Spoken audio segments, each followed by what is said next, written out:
Hello नमस्कार, मी प्रियांका स्वागत करते तुमचं माझ्या आजच्या एका नवीन व्हिडिओमध्ये। तर कशा आहात तुम्ही सगळे? आय होप तुम्ही मस्त असाल, मी पण मस्त आहे। तर हा आहे भोगीच्या आदल्या दिवशीचा व्हिडिओ। मी भाज्या वगैरे घेऊन आले होते आणि मी भाज्या पिशवीतून काढून ठेवत होते, जे काय लागते भोगीसाठी ते पण, आणि संक्रांती दिवशी जे काय लागणार आहे ते पण मी आजच घेऊन आले होते। तर हे ऊस जे आहेत ते संक्रांती दिवशी लागतात आपल्याला पूजण्यासाठी। तर ते ऊस मी घेऊन आले होते आणि राज विचारत होता की मम्मा ऊस पण विकत आणलेस का? म्हटलं होय, इथं कुठले ऊस असणार? तर राज म्हटला किती रुपयाला आणले? तर मी त्याला सांगत होते की 10 रुपयाला एक ऊस आणलाय मी, आणि तो पण काय एवढा चांगला नव्हता, तर खराब होते ते ऊस, काय एवढे चांगले नव्हते। आणि आधी लगेच ऊस बघितल्यानंतर मला ऊस खायचा आधीने चालू केलं होतं। तर मी त्याला सांगत होते की पूजा झाल्यानंतर मी तुला ऊस देते, मग तू खा। तर तो काय ऐकायला तयार नव्हता, तिथंच बाजूला बसला माझ्या, की त्याला वाटलं की आता ऊस देते मम्मा म्हणून, तर तो तिथंच बसून राहिला। त्याच्यानंतर मी बोरं काढली पिशवीतून, कारण बोरं पण लागतात आपल्याला पूजेसाठी। तर ते बोरं पण आधीच खाल्ली होती आधीने पिशवीतनं काढून 4-5 बोरं, आणि तो काय बोर अख्खं पण खात नव्हता, अर्धं खायचं आणि तसंच ठेवायचं, असं चाललं होतं त्याचं। मग मी त्याला म्हणत होते की खायचं असेल तर घे, नाहीतर घेऊ नकोस म्हणून, तरी पण त्याचं चाललं होतं पाहिजेच आहे म्हणून। त्याच्यानंतर हे जे कणीस दिसते ते पण आधीला पाहिजे म्हणूनच घेतलं होतं। तर भाजी आणायला गेल्यानंतर मी आधीला पण घेऊन गेले होते, तर तो म्हटला की मला कणीस पण घ्यायचं आहे म्हणून, पाहिजे मला म्हणून त्याच्यापुरतंच आणलं होतं एक कणीस, कारण तो ते पण खात नाही, फक्त मागतो, पण घरी आणल्यावर काही खात नाही तो। आणि तसंच झाल्यानंतर ते कणीस भाजून दिलं होतं त्याला, तर त्याने अर्धं काय त्याच्यातला एक घास पण खाल्ला नाही, ते राजनेच खाऊन टाकलं।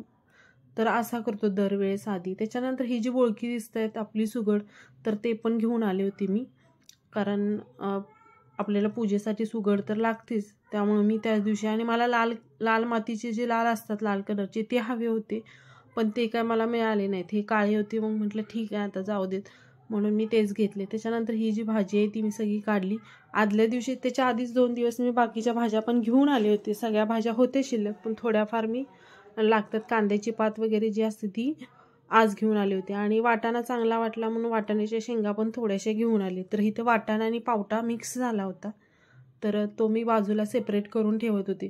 तर आधी तिथंच बसला होता की आता कणीस कधी भाजून देणार, जर त्याला एखादी गोष्ट सांगितली की थांब देणार आहे, तर जोपर्यंत देत नाही तोपर्यंत त्याला काही चैन पडत नाही। मग तो तिथंच बसला होता की मला कधी देणार भाजून म्हणून। तर राज म्हणत होता की थांब आधी आपण कणीस भाजून घेऊया, आणि त्याला मस्त असं तिखट मीठ आणि लिंबू चोळून जसं मिळतं तसं आपण खाऊयात म्हणून, असं तो त्याला सांगत होता। तर त्याची घाई चालली होती की मला पाहिजे, आणि राजने मोबाईल पकडला होता, त्यामुळे राज म्हणत होता की थांब ना 2 मिनटं, देतोय मी भाजून। तर त्याला काही चैन पडत नव्हतं, तर मी त्याला सांगत होती की आधी शांत बस, नाही तर मी उद्या तुला स्कूलला पाठवणार। खरं तर दुसऱ्या दिवशी सुट्टी होती, पण स्कूलला जाणार म्हटलं की तो शांत बसतो स्कूलला पाठवायचं। तर अशी मी सगळी भाजी वगैरे निवडून घेतली, आणि नंतर त्याला कणीस पण भाजून दिलं राजने, तर त्याने ते काय खाल्लंही नाही। हॅलो नमस्कार, मी प्रियांका स्वागत करते तुमचं माझ्या आजच्या एका नवीन व्हिडिओमध्ये। तर कशा आहात तुम्ही सगळे? आय होप तुम्ही मस्त असाल, मी पण मस्त आहे। तर सगळ्यात आधी सगळ्यांना गुड मॉर्निंग। तर आज आहे भोगी, तर भोगीच्या पण सगळ्यांना खूप खूप शुभेच्छा, आणि उद्या आहे संक्रांत, तर हा व्हिडिओ तुम्हाला उद्या येईल, त्यामुळं संक्रांतीच्या पण खूप खूप शुभेच्छा। तर आता माझी देवपूजा वगैरे सगळी झाली आहे, अजून स्वयंपाक बाकी आहे, अजून काही केलेलं नाही आहे, कारण आज राजचं पण स्कूल होतं, त्यामुळे त्याचा नाश्ता वगैरे झाला, तो स्कूलमध्ये गेला, कारण त्याचं गॅदरिंग आहे, त्यामुळे गॅदरिंगची प्रॅक्टिस वगैरे चालू आहे, त्यामुळे तो स्कूलमध्ये गेला।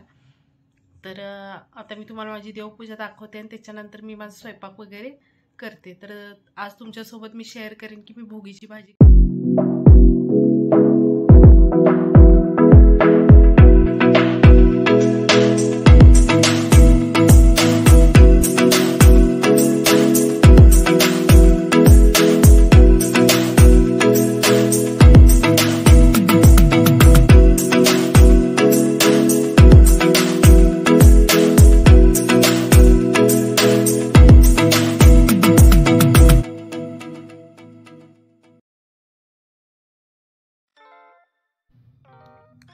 तर इथं भोगीच्या भाजीसाठी लागणाऱ्या ज्या काही भाज्या आहेत त्या मी इथे काढून ठेवल्या होत्या।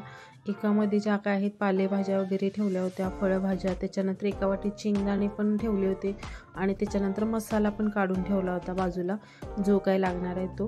तर आता कढईमध्ये मी पहिल्यांदा तीळ टाकले, 3 चमचे तीळ भाजून घेते, कारण मसाल्यासाठी तीळ लागणार होते म्हणून मी तीळ भाजून घेते पहिल्यांदा.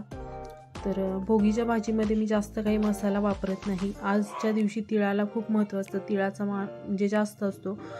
सगळ्या प्रत्येक गोष्टीत आपण तीळ जास्त वापर करतो संक्रांतीला. तर इथं मी पहिल्यांदा तीळ वगैरे भाजून घेतले आणि शेंगदाणे आधीच भाजून घेतलेली होती. भाजून ठेवलेले शेंगदाणेच घेतले होते मी थोडे, 1 मूठभर, आणि तीळ पण भाजून घेतलेले. आणि त्याच्यानंतर इथं जे दिसतं हे ओलं खोबरं आहे. ते 4 दिवसापूर्वीचा नारळ फोडून ठेवलेला, ते फ्रीजमध्ये थोडं सुकलेलंच होतं, म्हणजे ओलं म्हणजे अगदीच ओलं पण नव्हतं. तर हे खोबरं पण मी थोडंसं घेतलं होतं आणि खोबरं पण मी छान असं भाजून घेतलं. आणि त्याच्यानंतर मिक्सरमध्ये हे सगळं वाटण बारीक करून घेतलं, खोबरं, तीळ आणि आपलं शेंगदाणे. त्याच्यानंतर ते वाटून झाल्यानंतर त्याच्यामध्ये लसूण आणि कोथिंबीर टाकून घेतली मी आणि पाणी टाकून हे छान असं बारीक करून घेतलं. मिक्सरमध्ये त्याची पेस्ट बनवून घेतली. त्याच्यानंतर परत मी कढईमध्ये तेल टाकून गरम करत ठेवलं होतं. त्याच्यानंतर त्या तेलामध्ये तेल गरम झाल्यानंतर मी ज्या काही भाज्या आहेत त्या पहिल्यांदा तेलामध्ये परतून घेतल्या चांगल्या, म्हणजे तेलामध्ये परतल्यानंतर मीठ टाकून परतून घेतलं. ह्याच्यामध्ये मी मीठ पण टाकलं होतं थोडंसं. तर छान अशा तेलामध्ये भाजून घेतल्या. पहिल्यांदा ह्या भाज्या भाजून घेतल्या. त्याच्यानंतर मी वांगं, बटाटा वगैरे जे काही होतं, फळभाज्या बाकीच्या, गाजर, तर हे पण छान असं त्याच्यामध्ये मिक्स करून घेतलं आणि ते पण भाजून घेतलं मी छान तेलामध्ये. तर मी थोड्याच प्रमाणात भाजी बनवत होते, म्हणजे कारण राजला आवडत नाही, आधी खात नाही, मग आम्ही दोघंच खाणार होतो. मग जास्त करून काय करायचं, तरी पण ही भाजी खूप झाली होती आम्हाला, सकाळ संध्याकाळ 2 टाईम, म्हणजे भरपूर झाली ही पण भाजी. तर हे छान असं मी तेलामध्ये परतून घेतलं आणि बाजूला काढून घेतलं त्या भाज्या. आणि परत त्याच कढईमध्ये मी तेल गरम करत ठेवलं आणि आता तेलामध्ये मी जो काही मसाला आपण बारीक करून घेतला होता तो ह्या तेलामध्ये परतून घेणार आहे आता. तर सगळ्यात पहिल्यांदा मी जिरे टाकून घेतले. जिरे छान तडतडल्यानंतर जो काही मसाला मी मिक्सरवरती बारीक करून घेतली होती पेस्ट, ती टाकून घेतली आणि ती पण छान अशी परतून घेतली तेलामध्ये. त्याच्यानंतर त्याच्यामध्ये जे काही मसाले असतात, धणा पावडर, जिरा पावडर, हळद आणि थोडीशी मिरची पावडर टाकून घेतली आणि त्याच्यानंतर आपला घरचा मसाला, कांदा लसूण मसाला, तो पण टाकून घेतला आणि छान असं भाजून घेतलं. तर मी एक्स्ट्रा मसाले काय वापरत नाही, कारण जास्त मग कांदा टोमॅटो वगैरे वापरलं पेस्ट त्याची, तर त्याची चव बिघडते जास्त मसाल्यानी, त्यामुळे मी जास्त काही घातलं नाही.